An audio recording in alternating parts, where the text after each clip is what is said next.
program Challenger. Good roll program confirmed. Challenger now heading downrange. From legendary athletes and comedians meeting their end on air, to police violence erupting in front of millions, to serial killers hiding in plain sight, this is just the beginning. These are the darkest and strangest things ever caught on live TV. And trust me, if you think you've seen it all, just wait. Austrian ski racer Gernot Rheinstadler's death. Let's start with one of the most horrifying moments in sports history, and honestly, this one is hard to stomach even today. Gernot Rheinstadler was just 20 years old, a rising star in the world of downhill ski racing, and someone everyone in Austria believed would be a future champion. In January of 1991, he was set to compete in a World Cup race in Wengen, Switzerland. The downhill course was fast and dangerous, and everyone knew it. But nobody could have predicted what was about to unfold live on TV.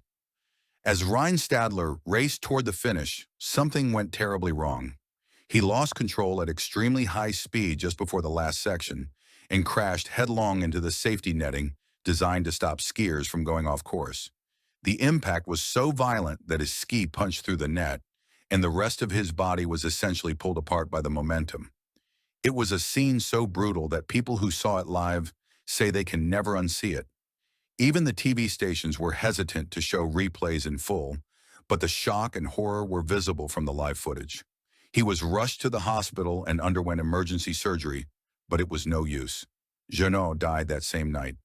In the aftermath, ski federations across the world scrambled to improve safety standards. The netting system was redesigned, made to absorb impacts instead of acting like a wall, and to this day, every ski course in the world owes its safety to this tragedy. If you ever stumble across this footage, do yourself a favor and look away. Some things just stick with you forever. Comedian Tommy Cooper's on-stage death. If you grew up in the UK, the name Tommy Cooper probably brings to mind laughter, magic tricks gone wrong, and a towering man in a red fez. He was a comedy legend, beloved for turning chaos into an art form. But on April 15, 1984, millions of viewers watched him die right in front of their eyes, and for a few agonizing moments, they had no idea anything was wrong. Tommy was performing on a live variety show, Live from Her Majesties. He had just put on a robe as part of his act when he suddenly collapsed backward, slumping against the stage curtain. The thing is, Tommy's whole persona was about being clumsy and unpredictable. When he fell, the audience roared with laughter, thinking it was just another bit. Even his assistant grinned, handing him the robe and moving off stage without a clue. But Tommy didn't get up. Backstage, panic set in. The host and production team scrambled, unsure what was happening. The show threw in an emergency commercial break while they tried desperately to revive him behind the curtain. Just a few feet away, the show continued as if nothing had happened. Tommy Cooper was pronounced dead soon after, the victim of a massive heart attack. For many, the most chilling thing is the sound of laughter as he lay dying on stage. The abrupt cut to cheerful music and the way everyone just carried on. It's a stark reminder that even in comedy, tragedy can strike without warning. Dale Earnhardt's fatal NASCAR crash. There are moments in sports that everyone remembers where they were when they saw it. The final lap of the Daytona 500 on February 18, 2001, is one of them. Dale Earnhardt was a legend in racing, known as the Intimidator, and that day he was holding his position, helping his teammates clinch first and second. But fate had other plans. On the final turn, Earnhardt's car was tapped by another vehicle and rocketed into the wall at over 150 miles per hour. At first glance, the crash didn't even look as severe as others seen on NASCAR. The announcers stayed calm, covering the race's conclusion in the victory celebration. But in the background, you could see Earnhardt's car sitting still, and a sense of unease crept in. Minutes passed. Dale didn't climb out. Rescue teams rushed over. It soon became clear that something was terribly wrong. Dale Earnhardt had suffered a fatal skull fracture. The camera panned between scenes of celebration and the grim reality at the crash site, capturing a surreal disconnect that haunted viewers. For NASCAR fans and millions at home, It was a shock that reverberated through the sport, changing safety standards forever and reminding everyone just how thin the line between glory and tragedy can be. Space Shuttle Challenger disaster. On January 28, 1986, the entire nation was glued to their TVs, waiting for history. The Space Shuttle Challenger was taking off, carrying Krista McAuliffe, the first civilian teacher to go into space. Schools across America tuned in so their students could witness this triumph of science and exploration. What followed was one of the most traumatic events ever broadcast live.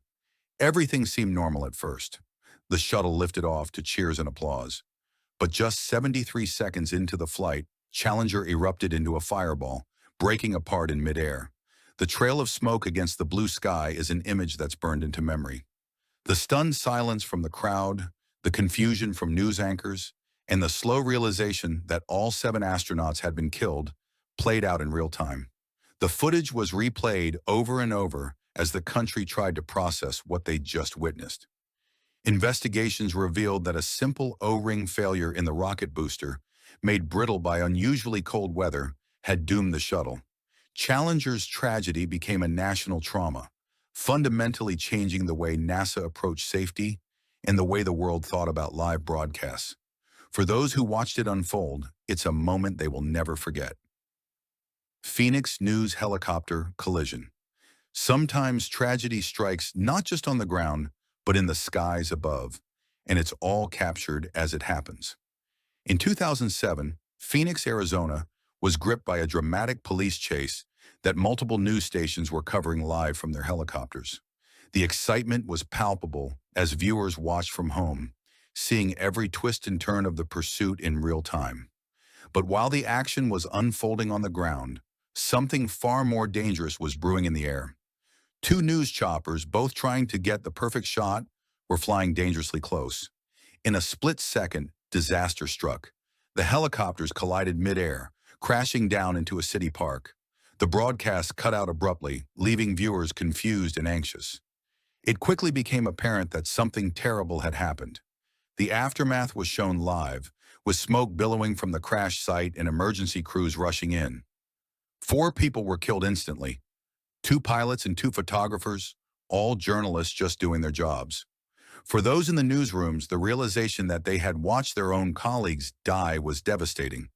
The crash forced news stations across the country to rethink the safety of live aerial reporting, and it remains one of the darkest chapters in live broadcast history. Christine Chubbuck's on-air suicide. Some stories seem almost too disturbing to be true, and yet they happened, witnessed live by an unsuspecting audience. Christine Chubbuck was a talented news anchor in Sarasota, Florida, known for her intelligence, her dry sense of humor, and her struggles with depression. On July 15, 1974, she began her usual morning segment, covering local crimes and accidents. Then in the middle of her report, Christine suddenly veered off script. She calmly announced, "In keeping with Channel 40's policy of bringing you the latest in blood and guts, and in living color, you are going to see another first." With that, she reached under the desk, pulled out a revolver, and ended her own life, live on air. The broadcast cut to black instantly. Most viewers never saw it live, as it was a small local station, but the story exploded in the news. It turned out that Christine had been battling deep depression, and despite seeking help, she felt unseen and unheard. She had even joked about ending her life on air just days before, but her colleagues chalked it up to her usual dark humor. Her final broadcast became a grim legend, and the tape has never been shown publicly. Christine's story is a stark reminder of the silent struggles so many face, even behind the bright lights of television. Jack Ruby shoots, Lee Harvey Oswald live. If there was ever a moment that proved truth can be stranger and darker than fiction, it was what happened on live TV just days after the assassination of President John F. Kennedy. Lee Harvey Oswald, the alleged assassin, was being transferred from the city jail in Dallas. Dozens of reporters and TV cameras were there, broadcasting every step of the way. Suddenly, out of the crowd, a man named Jack Ruby emerged. He pulled out a pistol and shot Oswald at point-blank range, right there in the middle of the police station, in front of millions of live viewers. One second Oswald was walking in handcuffs. The next he was on the ground, fatally wounded. Police tackled Ruby. The broadcast cut away. But the shock was immediate and universal. The main suspect in the biggest crime in modern American history had just been murdered on live TV. Oswald died soon after at the hospital, and Ruby was arrested and given the death penalty, though he died of cancer before it could be carried out. For viewers at home, the footage was surreal. An act of violence broadcast straight into living rooms, changing the nature of television forever. Justice for janitors, protest beating. Not all dark moments on TV are accidents. Sometimes they reveal a society's deepest flaws. In 1990, Los Angeles janitors took to the streets in a peaceful demonstration as part of the Justice for Janitors campaign, fighting for better pay and working conditions. The protest was meant to be non-violent, but what happened next was anything but. Police in full riot gear moved in to break up the demonstration, and news cameras were rolling as officers began beating unarmed protesters with batons. The violence was broadcast live across the country. One woman was thrown to the ground so hard that she suffered a miscarriage. That detail, along with many others, came out in court later. For viewers at home, it was shocking. Footage of police brutality laid bare for all to see. The images were used as evidence in lawsuits, and some of the janitors eventually received settlements. The event brought national attention to their cause. But for many, the most lasting memory is of peaceful workers being attacked in broad daylight, all while the world watched. It was a wake-up call about police conduct and the power of television to reveal injustice. 1993 World Trade Center bombing aftermath. Long before September 11th, New York City was shaken by another devastating attack on the World Trade Center. On February 26, 1993, a massive bomb exploded in the parking garage beneath the North Tower. The explosion killed 6 people and injured over 1,000. What made this moment stand out in history wasn't just the attack itself, but the way chaos unfolded live on TV. News crews rushed to the scene as smoke billowed from the building, capturing images of terrified people running for their lives, emergency teams battling through the confusion, and the desperate search for survivors. The footage brought the raw reality of a terror attack into living rooms across the country, something almost unthinkable at the time. This was the first major terror event of its kind to be documented so extensively on camera in the U.S., and it changed the way Americans thought about public safety, danger, and the power of live television. For many, it was a chilling preview of what was to come in the next decade, and it remains one of the darkest live moments ever captured. Rodney Alcala on The Dating Game. Sometimes evil hides in plain sight, even in the most lighthearted of places. In 1978, the producers of the popular TV show, The Dating Game, were looking for charismatic bachelors. Among those they picked was Rodney Alcala, a man who came across as charming, maybe a bit smug, but seemingly harmless. Alcala actually won the game, impressing the bachelorette enough to be chosen for a date. What nobody in the studio or at home knew was that Rodney Alcala was in the middle of a horrific killing spree at the time. He had already murdered multiple women and would go on to be convicted of killing at least 5, though investigators believe the true number is much higher. He even had hundreds of photos of unidentified women and children stored away. The woman who picked him got such a bad feeling from him backstage that she refused to go on the date, a decision that probably saved her life. Years later, when the story came out, people were horrified to see his face grinning on a goofy game show. It's one of the most chilling reminders that monsters can hide anywhere, even under the studio light.